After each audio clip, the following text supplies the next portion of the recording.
एक देश तो पूरा भारतीय गाय से भर गया, ब्राजील। एक देश तो पूरा उरुग्वे भारतीय गायों से भरा पड़ा है। आपको सुनकर बहुत आनंद और उल्लास होगा, गौरवान्वित होंगे। इस धरती पर 13 देश ऐसे हैं जहां केवल भारत की गाय मिलती हैं और कहीं नहीं। उन 13 के 13 देशों में पूरे 13 देश ऐसे हैं जहां भैंस नहीं मिलती।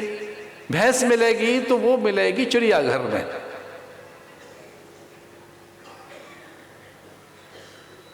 इस पूरी धरती पर कुछ 10-12 देश ही ऐसे हैं जो भैंस का दूध पीते हैं। 12 देश हैं केवल ऐसे। सर्वाधिक जिस देश में भैंस का दूध पिया जाता है उस देश का नाम है भारत। गोपाल के देश में, कृष्ण के देश में। बरसाने किस लिए गए थे ये तो पूछो। बरसाने क्यों गए कृष्ण? नंद बाबा बरसाने क्यों चले गए? ये समझ नहीं आया हमें कि बरसाने क्यों चले गए। गोकुल क्यों छोड़ दिया उन्होंने?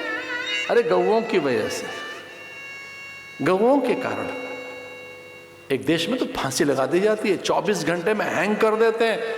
अगर गाय की हत्या हो गई है, गाय मर गई है, किन्हीं कारणों से गाय को कोई क्षति पहुंची है, उसका नाम है उरुग्वे।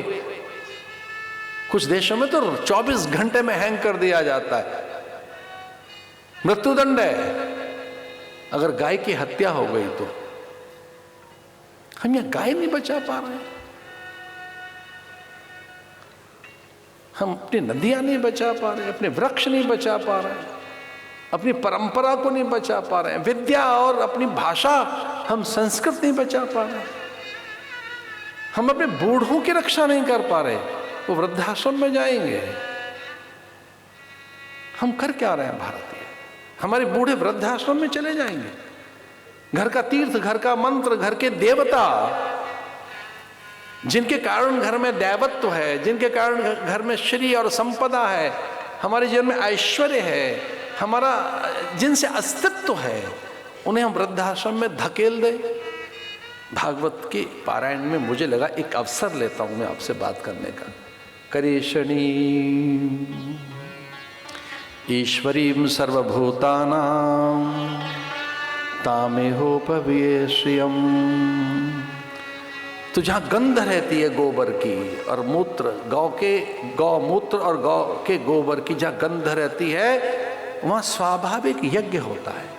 हमारे यहाँ यज्ञ परंपरा में केवल गौ घृत से ही यज्ञ हो सकता है, अन्य किसी घृत से नहीं। सावधान।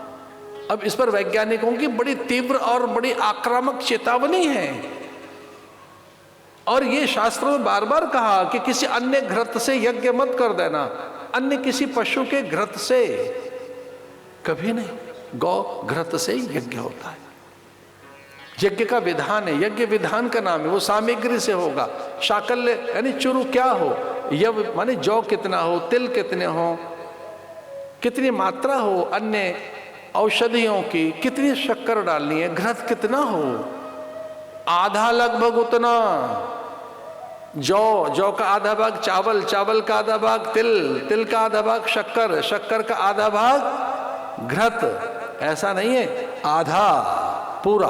शाकल्य का आधा भाग घृत, और उससे जब आहुतियां जाती हैं तो वो आहुतियां विकिरित करती हैं उन तरंगों को, स्पंदनों को, उन संप्रेषणों को जागृत करती हैं जो तत्त देवताओं के द्वार को थपथपा सकें, क्योंकि तरंगों का अपना राज्य है। अरे आप यहाँ मोबाइल के डिजिट्स ड्रॉप्स करते हैं और वो लाखों मील छलांग लगाकर अंबर में जाती हैं। आप यहाँ कुछ अंकों का ही तो स्पर्श कर रहे हैं, और उन तरंगों के साम्राज्य में वो तरंगे अंबर में उड़कर धरती पर व्यक्ति का पता ढूंढ लेती हैं। करोड़वां एक हिस्सा उसका केवल एक मंत्र में है।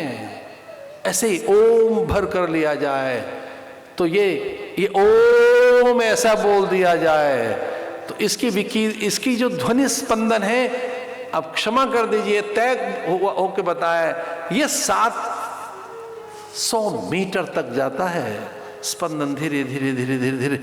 ओम 700 मीटर, फिर वो 1400 मीटर, फिर वो ऐसे बढ़ता जाता है। ओम।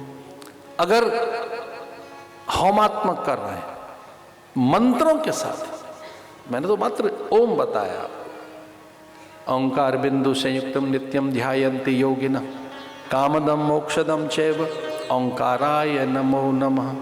अगर इन मंत्रों के साथ अगर हम आहुति दे रहे हैं तो किस प्रकार का परिवेश बनता है, उतना ही कल्याणकारी परिवेश गौ बना देती है।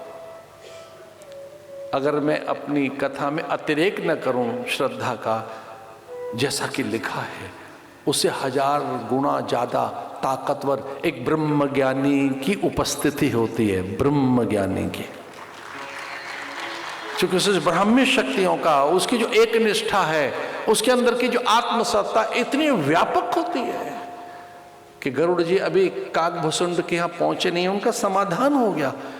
वीतराग संवाद चित्तम, उनके साथ एकीकृत करते ही मन समाधित हो जाता है।